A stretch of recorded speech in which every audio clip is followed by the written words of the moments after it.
a writing sample for some current freshmen here at BW. And we just like to take a look at it and get the reactions on it. We thought it was a pretty good example. I don't know if Teresa's already seen this, but pretty good example of what you're up against as far as lack of college preparation and disengaged students who they've had this for a month and 8 weeks. 8 weeks. 8 weeks. 8 weeks. And you could tell that not a lot of effort was put into it. This was a research paper, and I was expecting to be blown away by the contents of I don't know if anyone has immediate reactions. I can't believe the level of writing. I mean, I would expect something higher. And even though we talked about it at fall conference, I'm shocked. I think the difference is like student one, obviously the grammar and words are missing and things like that. While student two, kind of better writer, but there's no content in it that relates to the question. So it's more what they just kind of came off the top of the head, though, no research related. The thing I'm struck by is the amount of tuition they are paying when they are writing at a level that it shouldn't be costing this much, and it shouldn't be consuming our resources at this point. And that's that whole mentality that college is means to an end. They pay the money to get the diploma that gets them a better job. It's not about bettering themselves or gaining knowledge. I just want to add with these students and some of the students where these particular samples were pulled from are, as a matter of fact, angry that they are getting low grades. They don't understand. I was a great writer in high school. I don't understand what you're saying. And they are actually coming back and writing a flurry of emails about how unfair we grade, how much our expectations. I mean, it was a very simple paper, and I didn't mean to interrupt about the 8 weeks, but I looked it up. We had 8 weeks to do this paper, and we have 2 papers that were turned in that were 1 page in length. 1 page.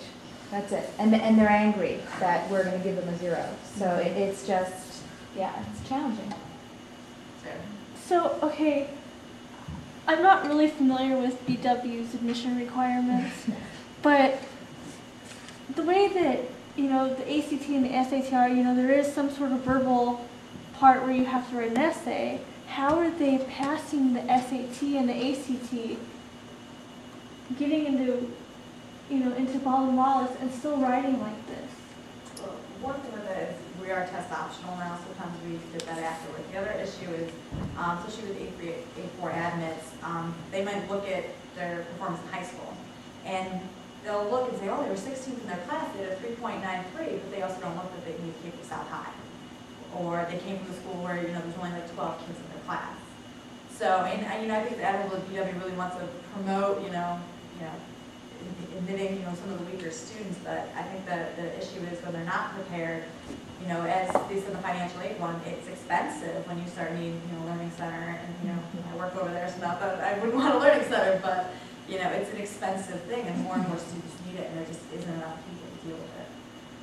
So, we've noted in class a lot how college is formed and then high school and everything formed later. And a lot of this, I sit here and listen to it, I'm like, oh, that's shocking, because I just assume that it was all chronological. Like, so it's been preschool, then elementary school, and then so there's this built-in disjunct of colleges to high school, because the college expectation's been there, and the high school is formed, and there's never been really a long-term bridge that we see out. So there's history.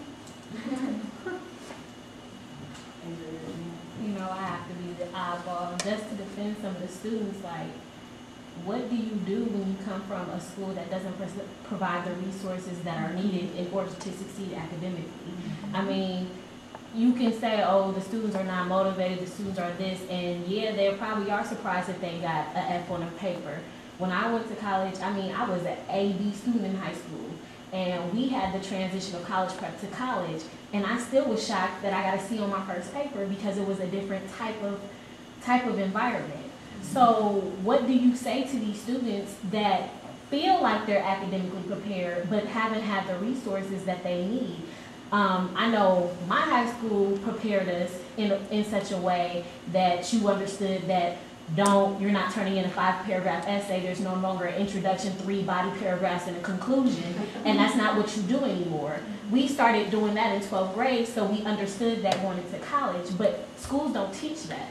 So at what point do you say, okay, we need to hold these teachers accountable for the things that they're teaching the students, and you're not just preparing students just to pass the OGT or the SAT, but we're actually preparing them for college. So I don't want it to be so much like, oh, the students are not prepared, the students are not doing what they're supposed to, the parents are not doing what they're supposed to, but what do you do when you don't have the books, the resources, the things that students actually need to be academically successful and be prepared for college?